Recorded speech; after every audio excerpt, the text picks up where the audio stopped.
Hello, my name is Caitlin Rose, and I am the Stewardship Coordinator with Saskatchewan Prairie Conservation Action Plan, or pcap for short. We are a nonprofit organization based in Saskatchewan that brings together 30 different partners, both environmental and agricultural organizations, and we all work together to protect or conserve the prairies. Normally, I would meet your class at Agribition. Unfortunately, due to COVID, Agribition has been canceled this year. However, I'm really happy to meet you virtually today. This is a short presentation about two bird species in Saskatchewan whose populations aren't doing well. We talk about these birds in particular during Agribition week because they share the same habitat as cattle. After this presentation, a Jeopardy-style trivia game is available. So if you listen carefully, you'll have all the information you need for the game. Shall we begin?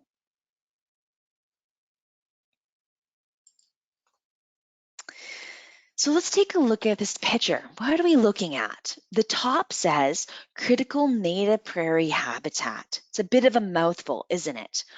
Well, let's break it down. We all know that habitat means a home for species. But let's look at the picture to see if it gives us a hint of what it means. Take a second and think to yourself, what do you see in this picture? You might see grass, flowers, hills, or shrubs. This is the native prairie ecosystem.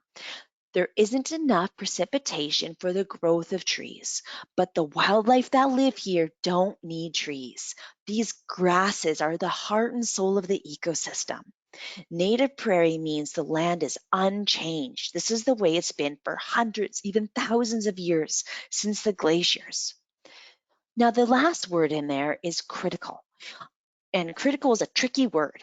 The word critical means something that is very important or essential. It means that it can't exist without it. So the native prairie habitat is critical or essential for wildlife. Lots of wildlife call the native prairie habitat home. Mammals, reptiles and amphibians, thousands of insects, and hundreds of birds. Two birds in particular we're going to talk about, or sorry, one bird in particular we're going to talk about today is called the Sprague's pipit. Now, on your screen, it may look like a big bird, but in real life, it's a really small brown bird, and they're about the size of a sparrow, a small brown bird you might see in your backyard or out your window. And it has a thin bill, unlike a sparrow, and a big black eye. It also has brown and white streaked feathers.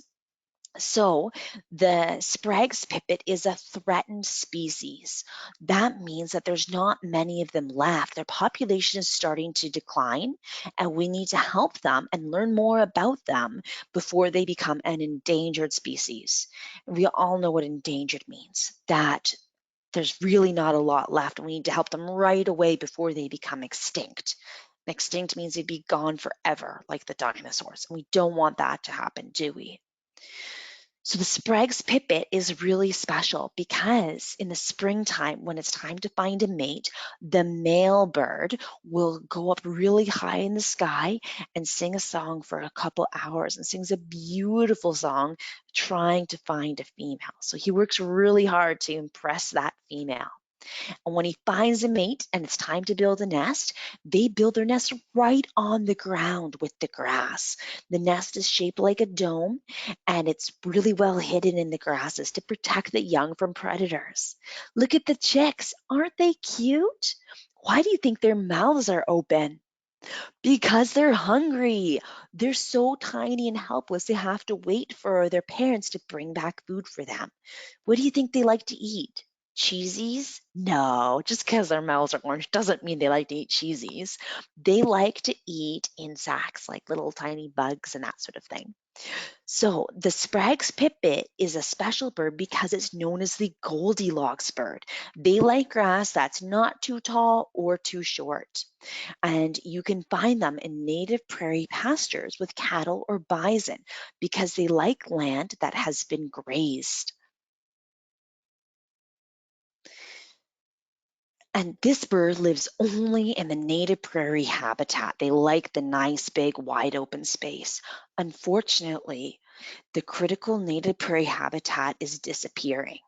We often think here in Saskatchewan that we have lots of prairies left, but unfortunately less than 20% is left. And that means over 80% of it has been destroyed. So when people build roads, they break up the nice big wide open space that the pipits love to live in, and they make that nice big wide open space into smaller and smaller pieces that's not suitable for some wildlife like pipits. Invasive species will come. So it's an alien plant, somewhere else that comes and it takes over the ecosystem and it changes the habitat. So it's not suitable for that. In this picture here, it's baby's breath, but things like alfalfas and clovers can do that too. Also, cities, farms, factories all need land too, and they're always expanding. So people will then take the native prairie and convert it into cities, farms, and factories. But that means they're taking home away from wildlife. And over time, we're destroying their habitat. And that means there isn't enough habitat left for wildlife like sprags, pipits. So that's why they're a threatened species. The other habitat type that we have in Saskatchewan is called the riparian beach habitat. We all know what the beach is, but the word riparian is a little tricky. So it means the place between land and water, where it's nice and moist and it can be found along rivers, lakes, or wetlands.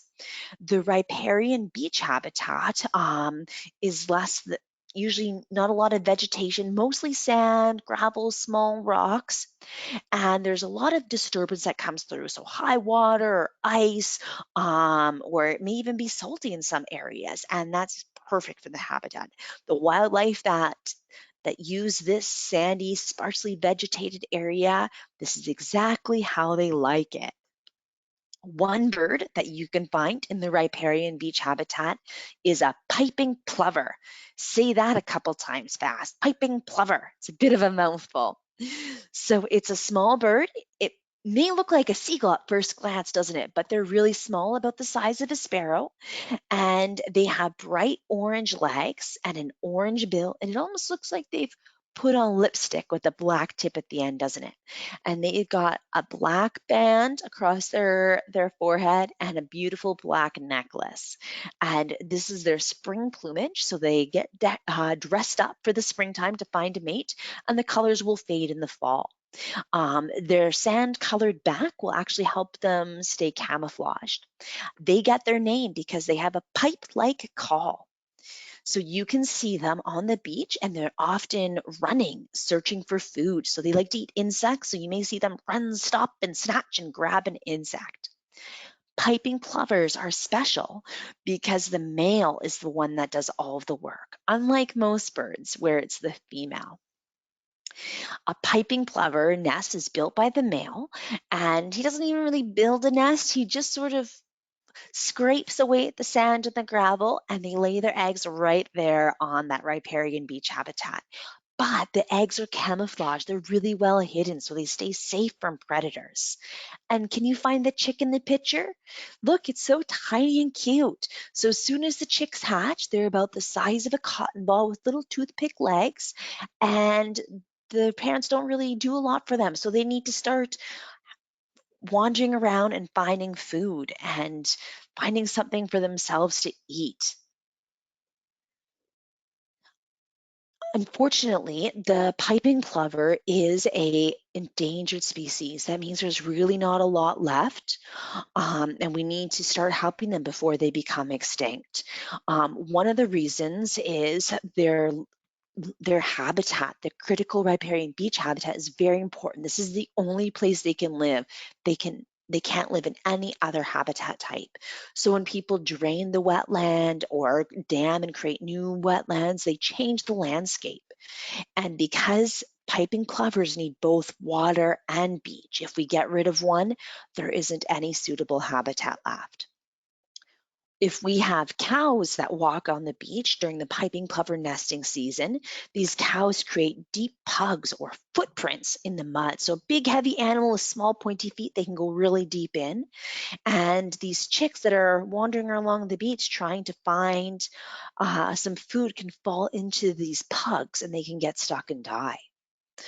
Also, driving ATVs or walking your dog along the beach can disturb the nests and the young. So, keeping people, pets, and livestock off the riparian beach habitat when the piping plovers are nesting in May and June, it's one of the best things that we can do to help this species. So, who's ready for a game? I hope you're listening, and I think you'll do really well in Pitch for Pipits and Plovers. Thanks for joining us today.